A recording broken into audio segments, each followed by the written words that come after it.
پاک کو پڑھتے ہیں, نبی پاک صلی اللہ علیہ وسلم کو مانتے ہیں, دین ابراہیم اور مسلمان ہیں, یہ تو وہی انہی کی سمجھ کے لیے ہے, کافروں کے لیے تو نہیں ہے. تو پھر سوال یہاں یہ پیدا ہو جاتا ہے کہ ایک بہت بڑی ہستی جو ہمارے درمیان موجود نہیں ہے, لیکن ان کا روضہ دیکھنے کے لیے ہر مسلمان جو ہے وہ تڑپتا ہے اور وہاں جا کے دعا کرنا چاہتا ہے اور فاتحہ کرنا چاہتا ہے. تو وہاں پر آپ نے دیکھا ہوگا کہ جو سعودی گورنمنٹ ہے بہت سٹرکٹ ہے, پھر اس کی کیا ریزن ہے؟ دیکھیں, آپ کے سوال میں 3 باتیں ہیں, میں ان کو بہت مختصر کیونکہ اتنا ٹائم نہیں ہے. سب سے پہلی بات, ڈاکٹر اشرف صاحب تو ماشاءاللہ خزانہ لائے ہوں گے, اب وہ ٹائم اتنا نہیں کہ حوالے دیے. اللہ تعالیٰ نے جو یہ فرمایا ادعونی, مجھ سے مانگو, جی, یہ ہمیں ڈائریکٹ کہا ہے کیا؟ ہمیں قرآن کہاں سے ملا ہے؟ نبی پاک صلی اللہ علیہ وسلم کی بارگاہ سے. جی, یہ پیغام بھی, دعا کا طریقہ ہمیں کس نے سکھایا ہے؟ نبی پاک نے, ظاہر ہے. اور حضور صلی اللہ علیہ وسلم نے خود دعا تعلیم فرمائی ہے. عثمان بن حنیف کی روایت موجود ہے, اس میں خود وسیلہ نبی پاک نے سکھایا ہے. حدیث موجود ہے, ایک کتاب میں نہیں, تمام کتابوں میں موجود ہے. میرے پاس اتنا ٹائم دیجئے تو میں آپ کو ایک میرے پاس کتابیں لایا ہوں ساتھ دکھانے کا. دوسرا یہ کہ حضور صلی اللہ علیہ وسلم آج بھی موجود ہیں. آپ نے کہا نا موجود نہیں, وہ آج بھی موجود ہیں, ان سے کوئی جگہ خالی نہیں. یہ ہماری آنکھوں پہ پردہ ہے, وہ موجود ہے. نہیں مطلب ظاہر ہے موجود, ان کی رحمت ہر جگہ ہے, خود موجود ہے روحانی طور پر, روحانی طور پر. جی, جسم کے ساتھ مدینہ منورہ میں اپنی نورانیت کے ساتھ. جی ٹھیک ہے نا. اب یہ جو بات ہے کہ اللہ تعالیٰ سب کی سنتا ہے, بے شک, ٹھیک ہے, وہ سب کا خدا ہے, درست. لیکن جو اس کو مانتے ہیں اس کو خود اللہ تعالیٰ نے طریقہ بتایا, وَإِذَا سَأَلَكَ, جب آپ سے پوچھیں جی, کہ میں کہاں ہوں تو بتائیں میں قریب ہوں. نبی سے پوچھیں تو نبی کے واسطے سے ہی خدا کا تعارف ہوا ہے. قُلْ هُوَ اللَّهُ أَحَدٌ, اے میرے حبیب آپ فرما دیجئے وہ اللہ ایک ہے. سینٹنس تو اتنا ہے, هُوَ اللَّهُ أَحَدٌ. یہ قل شروع میں کیوں لگا ہوا ہے کہ آپ کہہ دیجئے؟ نہیں وہ تو اللہ کا تعارف بھی ہمیں نبی سے ملا ہے, ہم خود نہیں جان سکتے. ملا ہے نا سر, مل تو گیا ہے, مل گیا. اب وہ ہمارے پاس بھی آ گیا. اب جس طرح آپ پھیلا رہے ہیں, ڈاکٹر صاحب پھیلا رہے ہیں, حاج صاحب پھیلا رہے ہیں, دیگر اسکالرز پھیلا رہے ہیں, کوئی اور بات ہوتی ہے جس پہ اگر کوئی چیز پوچھنا چاہے جس میں انسان کو کنفیوز ہو کسی آیت میں یا کچھ مدارس میں پھیل رہا ہے, ڈیفرنٹ لوگ ڈیفرنٹ طریقے سے پھیلا رہے ہیں نا, لیکن جو بیسک کانسیپٹ ہے وہ تو آ گیا ہے نا. دیکھیں, ایک ہے مستعان حقیقی, اللہ تعالیٰ ہی دینے والا ہے, اللہ ہی سے مانگا جاتا ہے. جی, اس میں کوئی کسی قسم کی کوئی یعنی آپ کہہ لیں کنفیوژن بھی نہیں ہے, کوئی شبہ بھی نہیں ہے کہ وہی مددگار ہے حقیقی, وہی معطی عطا کرنے والا ہے. مگر اسی نے مانگنے کا طریقہ ہمیں بتایا, وَلَوْ أَنَّهُمْ إِذْ ظَلَمُوا أَنفُسَهُمْ جَاءُوكَ, جب لوگ اپنی جانوں پہ ظلم کر لیں تو محبوب تیری بارگاہ میں آئیں اور آ کر مجھ سے بخشش مانگے. یہ قرآن کی آیت ہے, قرآن نے تعلیم کیا. تو سن لیجئے کہ اللہ ہی سے مانگا جاتا ہے, کسی مزار پر جا کر صاحب مزار سے ڈائریکٹ نہیں مانگا جاتا. اللہ ہی سے مانگا جاتا ہے, ان کی ذات کو درمیان میں, چونکہ وہ اللہ کے پیارے ہیں, انہی کی وجہ سے برکت ملی. ان کی ایک تو جگہ برکت والی, دوسرا وہ اللہ والے, تو اس جگہ دعا کی قبولیت اور ان کی ذات کو وسیلہ بنایا جاتا. اچھا, اسی بات کو پھر تھوڑا سا مولانا صاحب آگے بڑھاتے ہیں. جیسے آپ نے کہا کہ برکت والی جگہ ہے, اور پھر برکت والی جو جگہ ہوتی ہے یا جو پاک صاف جگہ ہوتی ہے یا جہاں پہ ہمارے اولیاء ہوتے ہیں یا اس طرح کی جو جگہ ہوتی ہیں, مزارات ہوتے ہیں جہاں لوگ جاتے ہیں, وہاں پر جو دوسری ایکٹیویٹیز دیکھنے میں نظر آئیں, جیسے ڈاکٹر صاحب نے کہا کہ ہم نے تو فتویٰ بھی دیا ہے اور محکمہ اوقاف کو بھی دیا ہے, تو ہم کہلاتے ہیں اہل سنت و جماعت. ہماری طرف سے پوری دنیا کو یہ بتا دیا جائے کہ مزارات پر جا کر دھاگے باندھنا, تالے باندھنا, عورتوں کا بے پردہ یا بے محرم جانا, وہاں آواز کے ساتھ ان کا کچھ کرنا یا ناچنا, یا جو چادریں لے کے جاتے ہیں ان کا ڈھول بجانا, یا اس کا جلوس اس طرح نکالنا جس میں شرعی آداب نہ ہو, ان تمام باتوں کا اہل سنت و جماعت سے کوئی تعلق نہیں ہے, نہ کسی کو سکھایا گیا. اگر کوئی سجادہ نشین کہلانے والا اپنے سامنے غلط کام ہوتا دیکھ رہا ہے اور چپ ہے, ہم اس کو بھی وارن کرنا چاہتے ہیں کہ وہ اگر اپنی نسبت ظاہر کرتا ہے تو اس کی ڈیوٹی ہے بے شک کہ وہ وہاں خیال رکھے. کوئی نشہ کرتا ہے، کوئی وہاں جا کر، ہم تو کہتے ہیں وہاں ادب سے بیٹھے، کوئی اگر پاؤں پسار کے بیٹھا ہے، ہمیں یہ پسند نہیں چاہیے جائے کہ ہم وہاں پر دھمال کو پسند کریں گے.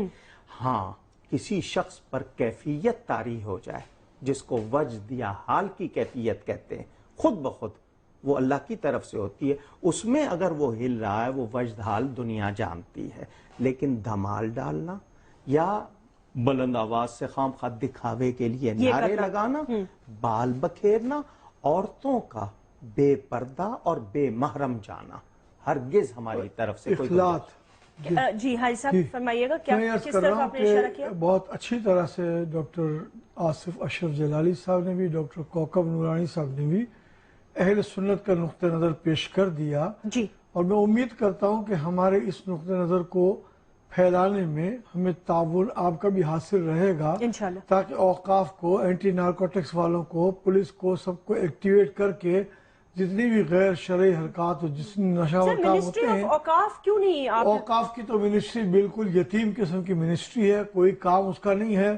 بلکہ اس موقع پر میں ناظرین کی دلچسپی کے لیے کہ خشک ٹاپک ہے، یہ بھی عرض کر دوں کہ ایک شاعر نے کہا کہ مجھ سے اے دوست نہ کر میرے تغافل کا گلہ، ہاں مگر گردش ایام کا شکوہ کر لے، زندگی تیرے لیے وقف تو کر دوں لیکن ڈر رہا ہوں کہ اوقاف نے قبضہ کر لے. وہاں سوائے قبضے کے اور جب پیٹی کھلتی ہے تو ہزار ہزار کے نوٹ غائب کرنے کا جو کرپشن ہے، کرپشن ہے جی، اس کی پولیٹکس میں بھی کرپشن ہے، اس میں بھی کرپشن ہے، اور اس کرپشن اور زکوٰۃ کے ڈسٹریبیوشن میں بھی کرپشن ہے، بیت المال تک کی امانت داری کے بجائے میں کرپشن ہے. اس کو ختم کرنے کے لیے ہماری جدوجہد کرنا ضروری ہے. اور یہ بھی وضاحت کر دوں، ایک پروگرام میں کہا گیا تھا کہ یہ ہندوانہ تہذیب کا اثر ہے. دیکھیے عرض کروں، مصر میں بھی مزارات ہیں، بڑے بڑے مزارات، شام میں بھی مزارات ہیں، ایران میں بھی ہیں، عراق میں بھی ہیں، اور اسی طرح سے دنیا کے مختلف علاقوں میں مزارات ہیں. وہاں بالکل لوگ آتے ہیں، ادب سے فاتحہ پڑھ کے چلے جاتے ہیں. ایسا ہی نظام ہماری حکومت کو قائم کرنا چاہیے.